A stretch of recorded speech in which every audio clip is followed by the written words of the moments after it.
Play, pause, rewind. Nagagawa natin yan kapag nanonood tayo ng pelikula. Sa real life, pwedeng play at pause, pero walang rewind. Pero come to think of it, what if may rewind? What if you're given the same chance as Ding Dong Dantes?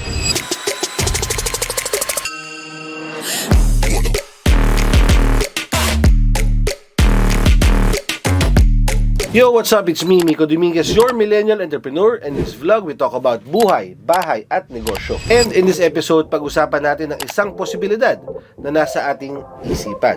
Paano kaya kung may rewind? Will you take that chance? At bago mo ituloy, this vlog also doubles as a spoiler. If you hate spoilers, save mo muna tong video na to, tapos balikan mo na lang ako after watching Rewind. Yung karamihan kasi hindi naman bumabalik. Rewind is one of the entries to the 2023 Metro Manila Film Fest starring Marian Rivera and Ding Dong Dantes. Ito ay tungkol sa isang lalaki na humihingi ng tulong sa Diyos na i-rewind ang oras pabalik sa araw ng pagkamatay ng kanyang asawa upang maayos ang mga bagay-bagay. Si lalaking asawa ay sobrang abala sa trabaho kaya't siya ay nagkulang sa pag-aalaga sa kanyang asawa at kanyang anak. Pinagbigyan siya doon sa kanyang hiling sa Diyos. Ang kanyang asawa ay naligtas, ngunit sa huli, siya rin ang namatay. O diba? Spoiler talaga. And sa mga mister dyan, may isa pa akong what if. What if kayo yung nasa posisyon ni John o ni Ding Dong? Tatanggapin nyo ba ang deal ni Lods na ikaw ang mamamatay instead of your wife? O basta ha, pag sinagot mo yan, siguraduhin mo wala sa tabi ang asawa mo. Baka mali ang sagot mo. O baka naman itong sagot mo kay Lods, ay bakit ako? Di ba pwede yung chismosang kapitbahay namin? O baka naman may nakahanda ka ng mahabang listahan ng mga taong i-recommendang pumalit do sa asawa mo na namatay. Huwag ganon, friend! Anyway, before I discuss the insights I learned from this movie, I need to say na napakaganda ng pagkakagawa nila ng film.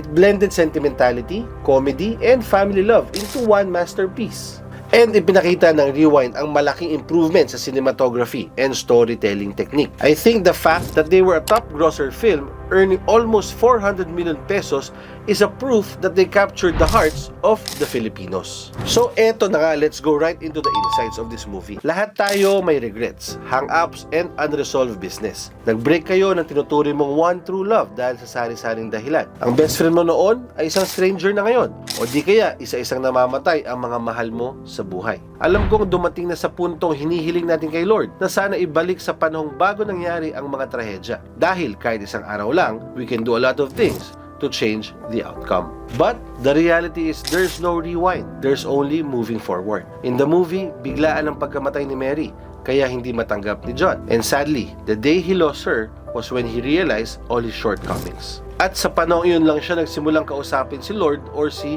Lods. Dito lumilibot ang theme ng movie. Life is short and walang rewind sa totoong buhay. Mas mahirap pa if we don't know how many years we have on this earth to be with our loved ones. Sabi ni John Lennon sa kanyang kantang Beautiful Boy, life is what happens to you while you're busy making plans. We get so absorbed with our jobs, preparing for the future and trying to reach all our goals. Wala namang masama doon. But, have you ever stopped to think of the last time you said I love you sa iyong parents or spouse? When was the last time you decided to forgive a friend's shortcoming? Puro ka overtime sa trabaho. Kamusta naman ang health mo? Maraming nakarelate sa movie because it urges us to reflect on our actions. Ang pelikula ay nagtutulak sa atin na maging mas mapanagot at pahalagahan ang bawat sandali na kasama ang ating mga mahal sa buhay. Dahil ang kahulugan ng buhay na palaging nagbabago ay nangangahulugang maaring hindi na tayo magkaroon ng pangalawang pagkakataon. Si John Lloyd at si Bea lang yun, yung may second chance, sila lang yun. Sa paghahabol sa ating mga ambisyon, madalas nating ipabayaan ang mga taong tunay na mahalaga.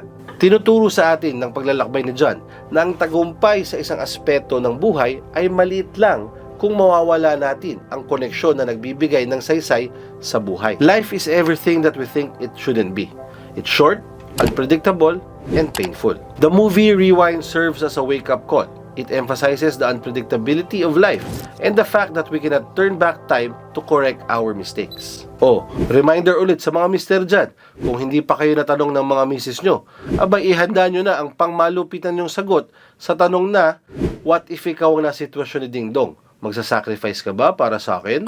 Bay talaga nilagay nyo pa sa skripto, ha? Paano ko ako tanungin? But remember, instead na pag-awayan, take this as a sign to reflect on your marriage, values, and family life. Tandaan natin ang mga aral na itinuturo sa atin ng pelikula, na ang buhay ay puno ng pagkakataon na walang rewind. At kung kailan natin lubos na naunawaan ito, doon tayo nagsisimulang maging bukas sa pag-unlad at pagbabago. I hope we all strive to live with intention, appreciate our relationships, and prioritize what truly matters. At ang pinaka-importante, He is always watching. Siya ang tunay na nakakaalam ng mga plano niya para sa buhay mo. Minsan, kailangan lang natin buksan ang puso natin sa Kanya.